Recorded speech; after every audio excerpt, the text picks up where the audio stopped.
आइए आज से मैं इंग्लिश न्यूज़पेपर देना शुरू कर दिया हूं। इसके पहले मैंने न्यूज दे रखा है कि आप देखो, यह आज 10 दिसंबर हिंदू का न्यूज है और इसको आप बच्चों के सामने में रख रहा हूं। और इसकी Hindi, how to make Hindi of this lines, इस लाइन की आप हिंदी कैसे करोगे, इसके बारे में पीछे थ्योरीज कई दे चुके हैं। मैं क्लास डे 1, डे 2, डे 3 करके मैंने दे रखा है, वहां आप पढ़ो कि इसकी ग्रुपिंग्स कैसे होगी। इसलिए मैंने एडवांस रूल पर आधारित इंग्लिश टू हिंदी मैंने दे चुका है। और मैंने हेड और टेल, जिसकी बहुत इंपॉर्टेंट है, to make the groupings of English sentence so that we can make Hindi easily. हम लोग हिंदी बड़े आराम से बना पाए, इसके लिए मैं कई रूल्स दे चुके हैं। और आपको एक एडवाइस है, मेरा थॉट है, मेरा रिसर्च है, आप देखो। और हठात मत आइए इंग्लिश मीडियम, आप उसको पढ़ जा पाइए, एकदम यू विल फील वेरी, मैंने क्या कि मैंने कंफर्टेबिलिटी है, एकदम बड़ी आराम से आप इसको बना लेंगे। तो चलिए हम चलते हैं। आज ये न्यूज लाया हूं, मैं आपको एक छोटा सा न्यूज लाया हूं, 10 दिसंबर द हिंदू न्यूज़पेपर का है। और ध्यान रखिएगा, न्यूज पुराना होता है, रूल पुराना कभी नहीं होता। मैं कई एडिटोरियल्स में आपको देने जा रहा हूं, न्यूज दूंगा, एडिटोरियल्स में दूंगा, और आप उसको देखो, कब भी आप सीखो how to make Hindi of editorials और न्यूज को भी कैसे करेंगे। न्यूज पुराना हो जाए तो हो जाए, इससे क्या मतलब होता है, लेकिन मेथड सीखिए आप। चलिए आप आइए, आज देखिए यहां एक न्यूज है आपके सामने। इसमें है कि ये SC Delhi SC order will not prejudice imams case. इमाम यहां एपोस्ट्रोफ एस लगा हुआ, इसका मतलब इमाम का मुकदमा, किस मुकदमा होता है, इमाम का मुकदमा है ना। प्रेजुडिस मतलब होता है भेदभाव करना, विषमता करना, है ना, भेदभाव करना। इसलिए ये कर रहे। एससी मन होता सुप्रीम कोर्ट, सुप्रीम कोर्ट मान लिया सुप्रीम कोर्ट। एचसी मन हाई कोर्ट, मान लिया हाई कोर्ट। अब ये कहता है एससी, और ये डॉट का मतलब होता है कि एससी ने कहा, कहने वाले ये हैं, और डॉट लगा क्या बोले हो, तो ये यही है।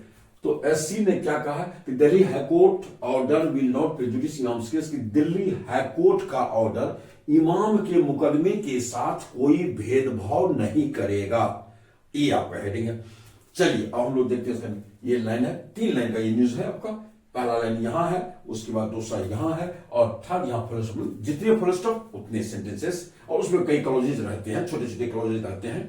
अब यहां देखिए, the supreme court on Friday. हाँ, एक चीज मैं कह दूं आपको ग्रामर के हिसाब से, यहां देखिए नेम ऑफ डे है, और नेम ऑफ डेट भी होता है, उसके पहले ऑन लगता है। और इस ऑन का अर्थ आप पर कभी नहीं, के ऊपर कभी नहीं, बल्कि को बोलेंगे। नेम ऑफ डे और नेम ऑफ डेट से पहले ऑन लगता है, उसकी हिंदी सीधा आप को बोलेंगे। तो इसे ऑन फ्राइडे, फ्राइडे को नहीं, शुक्रवार को। अब आइए यहां से, the supreme court on Friday clarified that, clarified माना ये क्लियर किया, स्पष्ट किया, that observations made against JNU students leader Sarjil Imam in a Delhi High Court order denying bail to activist Umar Khalid will not prejudice his case।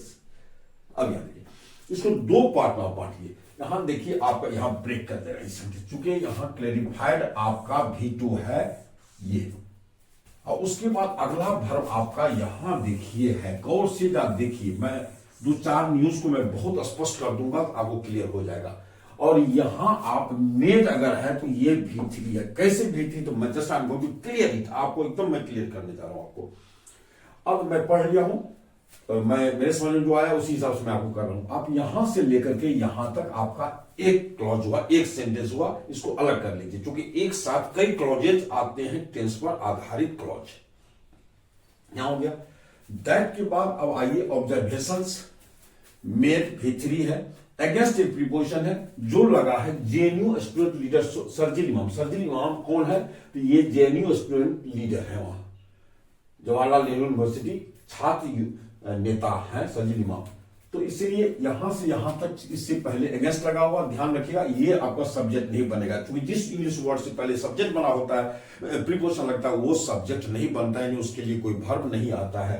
यहाँ ये मूल्यांकन हर दृष्टिकोण से मैं बात कर रहा हूं, आपको 2-4 न्यूज में करूंगा, आपको क्लियर हो जाएगा आपको। तो यहां देखिए, जेएनयू स्टूडेंट लीडर सर्जिल इमाम से पहले अगेंस्ट लगा हुआ, अगेंस्ट जो प्रीपोजिशन, इसलिए ये सब्जेक्ट नहीं बनेगा, विल नॉट प्रेजुडिस इसके लिए नहीं आया है।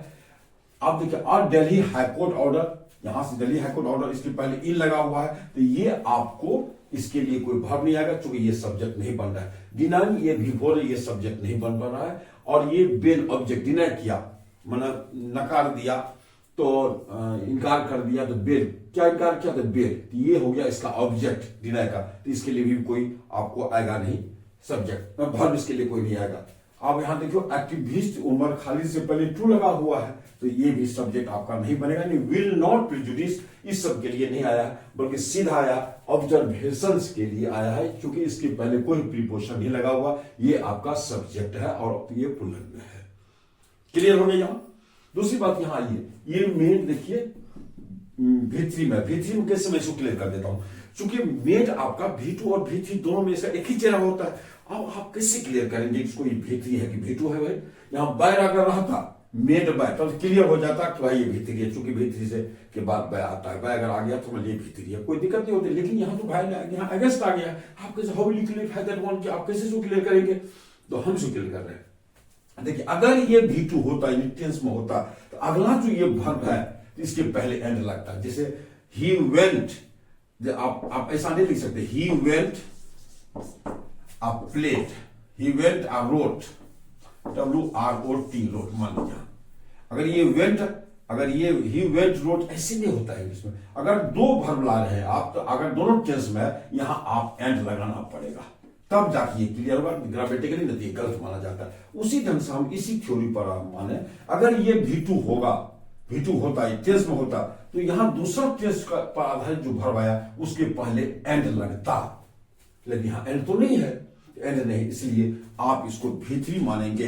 दूसरी बात, यहां V2 यहां देखिए फ्यूचर इंडेफिनिट, वहां पास्ट इंडेफिनिट, फ्यूचर इंडेफिनिट मेरे नहीं खाएगा, ऐसा नहीं होता। ये कई इसकी बात है, और भी कई मेरा अनुभव जो होगा मैं उस आधार पर और भी आगे क्लियर करता चला जाऊंगा, इसलिए आप इसको V3 ही मानेंगे, क्योंकि यहां एंड नहीं है। अगर एंड रहता इस आधार पे आपको ये हो जाता। तो चलिए हम इसको ये कर लेते हैं। आपको अब आपकी इसकी हिंदी मेरे ख्याल से आप समझ गए होंगे, इसमें जो कुछ बातें थी उसको मैंने क्लियर कर दिया। अब आइए इसकी हिंदी कैसे करते हैं। अब यहां से क्लियरफाइड हो गया आपका।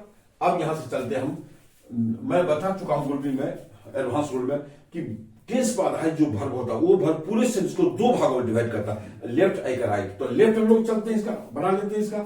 यहां से एक्टिविस्ट, ये उमर खालिद, आपका उसको 1 नंबर दे दीजिए। आपका ये प्रीपोजिशन है, ये 2 दीजिए। बेल ये 3 होगा, चूंकि ये ऑब्जेक्ट इसका बना अलग बन जाएगा। ये डिनाइंग ये बिफोर है, आपका ये 4 बनेगा।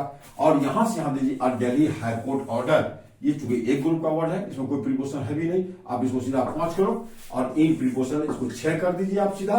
और यहां देखिए अगेंस्ट लगा JNU स्टूडेंट लीडर सरजील इमाम। ये सरजील इमाम कौन, ये आपका JNU स्टूडेंट लीडर, ये एडजेक्टिव बन गया ना इसका, ध्यान रखिएगा। 6 है तो आपका ये 7 हो गया। अगेंस्ट आपका है भाई, ये आपका सीधा 8 हुआ।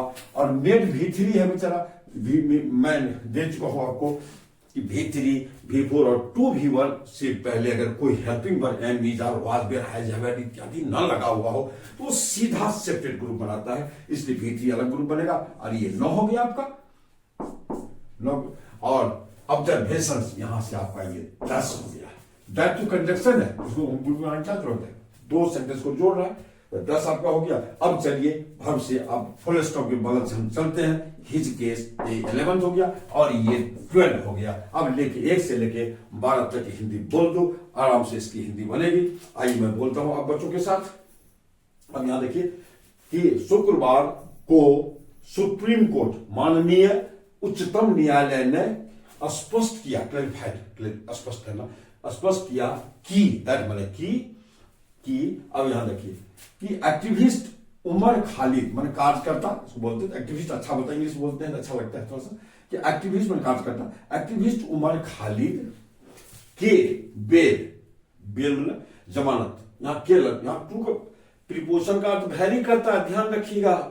बेल टू को जमानत, के जमानत रद्द करने वाला, इग्नोर करने वाला, खारिज करने वाला दिल्ली हाई कोर्ट का आदेश, दिल्ली हाई कोर्ट के आदेश मतलब जिस ऑर्डर के चलते उसको डिनाई किया गया उसके बिल को, वो आदेश में JNU छात्र नेता सरजील इमाम के विरोध में किए गए, मेक बना बनाना होता, मेक बना करना, ध्यान रखिएगा, की गई ऑब्जर्वेशंस, टिप्पणियां, की गई टिप्पणी हिज के उसके केस के साथ कोई भेदभाव नहीं करेगा, विल नॉट प्रेजुडिस, कोई भेदभाव नहीं करेगा। आप इसको सुनिए, मैं इसको और स्पष्ट करता हूं, क्योंकि हिंदी आप लिख लेंगे इसी से तो आप बोलेंगे, और फिर इसको मैं और फिर समझा देता हूं कि देखिए होता क्या, एक मुकदमा था जिसमें शर्जील इमाम और उमर खालिद दोनों हैं।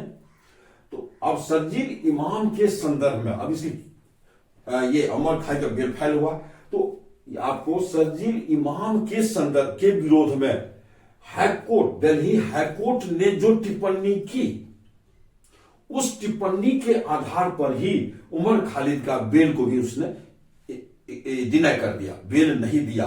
तो सुप्रीम कोर्ट का कहना है कि हाईकोर्ट ने जो टिप्पणियां करके आपको उमर खालिद के बेल को रिजेक्ट किया है और शर्जील इमाम के विरुद्ध में जो भी टिप्पणियां की है, ये टिप्पणी कभी भी उसके केस के साथ भेदभाव नहीं करेगा। यानी कि ये शर्जील इमाम का जो मुकदमा चलेगा कोर्ट में एकदम निष्पक्ष रूप से चलेगा, कोई भेदभाव नहीं करेगा। इसलिए इस टिप्पणी से डरने की कोई बात नहीं है, कोर्ट अपना काम किया। अब अगली बात आइए, बोथ का सवाल, both mister Imam and mister Khalid are accused in the 2020 Delhi riots conspiracy case. ये कौन कैसे कंस्पिरेसी केस है, कौन कब, तो ये समय यहां दिल लग गया, ये सब आपका एडजेक्टिव बन गया कंस्पिरेसी केस के लिए, है ना, कोई दिक्कत नहीं, एक ग्रुप में जाकर सब Delhi 2020 Delhi riots conspiracy case. अब यहां देखिए आर एक्यूज प्रेजेंट इंडिविजुअल का ये पेसिवाई ब्रेक किया। अब चलिए इधर चलते हैं हम लोग, यहां से यहां तक एक ग्रुप बनेगा, फिर यहां ये तो अलग बन जाएगा, आपको देख लो कंस्पिरेसी केस, यहां एक हुआ, ये 2 और उसके बाद ये 3 और ये 4, कोई दिक्कत है नहीं। हम लिखेंगे, ये देखिए बोध का जहां तक सवाल है, बोध चाहो तो यहां भी आ जाएगा, जैसे यहां इमाम और खालिद के लिए बोध आया, मतलब दोनों मिस्टर इमाम और मिस्टर खालिद, या चाहे आप बोल सकते हैं इसको mister Imam and mister Khalid दोनों, जैसे राम एंड मोहन बोथ का स्थान यहां भी होगा लास्ट में या शुरू में दे सकते हैं, आपको जैसी हिंदी बोलना बोलिए। तो हम बोलते हैं इमाम, मिस्टर इमाम और मिस्टर खालिद दोनों ये 2020 दिल्ली दंगे षड्यंत्र केस में दोषी हैं, दोनों दोषी हैं, आर एक्यूज्ड दोनों दोषी हैं। किस केस में भाई, 2020 में दिल्ली में दंगा हुआ था और वो दंगा में जो षड्यंत्र किया गया था, षड्यंत्र करके जो दंगा कराया गया था, यानी कि कंस्पिरेसी केस जो था 2020 का, उसके ये दोनों दोषी हैं। चलिए अगली बात हो जाती है, अब यहां देखिए, एनी ऑब्जर्वेशंस, किसी भी प्रकार की टिप्पणी, कोई भी टिप्पणी मेड, या फिर आगे मेड आपका ये भीतरी है, ध्यान रखिए, चूंकि इसके लिए यहां भर्व आ गया है, यहां वुड नॉट, यहां देखिए वुड नॉट प्रिजुडिस, कोई भेदभाव नहीं करेगा, कोई भेदभाव नहीं करता रहेगा। चलिए ठीक है, अब यहां देखिए observations made in respect to, ये फ्रेज है, इन रेस्पेक्ट टू के संदर्भ में, ये फ्रेज है कि मैं बोल चुका हूं, फ्रेज अलग ग्रुप बनाता है, इन रेस्पेक्ट टू के संदर्भ में, the role of the petitioner mister Imam in the order. अब यहां 1 नंबर देंगे, ब्रेक किया है इसको, वर्ब से पहले चलिए 1 नंबर, इसको कीजिए 2 नंबर, और चलिए 2 हो गया, आपको यहां दीजिए मिस्टर इमाम पेटिशनर 3 नंबर, आपका ये हो गया आपको 4 नंबर, द रोल हो गया 5 नंबर, इन रेस्पेक्ट टू फिर 6 नंबर, ये 7 नंबर आपका हो गया, और ये आपका हो गया 8 नंबर सीधा। अब आइए भर के इधर चलते हैं राइट साइड में, अब आप यहां दे दो इन एनी मैनर, ये ध्यान की इसको रखिए, किसी भी तरीके से, इन एनी मैनर, आपका ये हो गया 8, ये हो गया 9, ये हो गया आपका 10, और आपका हो गया ये 11। आराम से बनाइए उसको, इसके साथ एक और पार्ट है उसकी हिंदी अलग बोल देंगे हम, आप इसकी हिंदी बोल जाते हैं। अब ध्यान रखिए, मैं बोल चुका हूं कि ये जो वुड नॉट प्रेजुडिस, ये इसका भर्ब है, नॉट सॉरी एनी ऑब्जर्वेशंस इसका भर्ब है, न कि और किसी के साथ कोई भी चूंकि सब्जेक्ट नहीं बनने जा रहा है, मैं यहां क्लियर कर चुका हूं, सबसे पहले प्रीपोजिशन लगा हुआ है, कोई ना कोई सारी बातें हैं, इसलिए अब इसकी हिंदी बोलो कि और आदेश में हाईकोर्ट, जो दिल्ली हाईकोर्ट जो आदेश किया है, जिस आदेश के आधार पर उमर खालिद का बेल रिजेक्ट किया था, और उसमें टिप्पणी भी है सरजील इमाम के अगेंस्ट में। तो उसी में कहा कि उसी आदेश में पेटिशनर मतलब आवेदन करता कौन थे? इमाम, दिखा दिया ब्रैकेट में। आदेश में आवेदक के की भूमिका के संदर्भ में की गई कोई भी टिप्पणी है ना, किसी भी प्रकार से उसके साथ भेदभाव नहीं करेगा। फिर करते वही बात फिर यहां कर दिया है कि हाईकोर्ट ने जो भी ऑब्जर्वेशंस किया है, इस ऑब्जर्वेशंस के आधार पर ही मतलब इमाम के साथ मुकदमे के दौरान कोई भी पक्षपात नहीं किया जाएगा, बल्कि एकदम निष्पक्ष भाव से मुकदमा चलाया जाएगा। क्लियर। और इसी बात ये बात हुई, इसी बात को फिर सुप्रीम कोर्ट इसी बात को यहां दोहराया गया और ये निकला किसके मुंह से? ये क्लियर कर दिया a bench of justice Sanjay Kishan Kaul and S Oka से। उसने कहा ये इसी बात को फिर ये जो दोहराया है, देखिए इन्वर्टेड कॉमा है यहां से लेके यहां तक इन्वर्टेड कॉमा है, ये कहा किसके मुंह से निकला है? तो आपको देखिए जस्टिस न्यायमूर्ति संजय किशन कौल एंड एस ओका से ओका की खंडपीठ ने कहा। जज सबका जो अपना एक होता है ग्रुप जो होता है, उस ग्रुप को हम बोलते हैं बेंच बोलते हैं, है ना। तो ये दोनों जज के पीठ ने इस बात को स्पष्ट किया। तो देखिए बस कुछ है नहीं इंग्लिश न्यूज़पेपर, आप सारे बच्चों आराम से पढ़ो, बहुत बढ़िया से आपको अच्छा लगेगा। और अब बस गुरबी में जाइए आप सारे लोग, हेड एंड टेल्स पर जाइए, क्योंकि न्यूज आ रहा है, न्यूज पे न्यूज दूंगा मैं, हजारों न्यूज देने जा रहा हूं आपको उसकी हिंदी, और आप मेरे साथ रहो और आराम से करते चलिए। हम सब बढ़िया सा पकड़ बनाए, कुछ भी नहीं है, सिर्फ आप में आत्मविश्वास होना चाहिए। तो चलिए हम मेहनत कर रहे हैं आप बच्चों के लिए, आप भी थोड़ा सा उंगली दबाने का प्रयास करें। करने का मतलब आप क्या करें, आप समझ गए होंगे क्या करें, आप कर लो जो करना है, फिर उसके बाद और भी चीज करो। मैं नाम आज नहीं लूंगा, क्या करना है आपको। चलिए आप तमाम बच्चों को मेरी शुभकामना और धन्यवाद।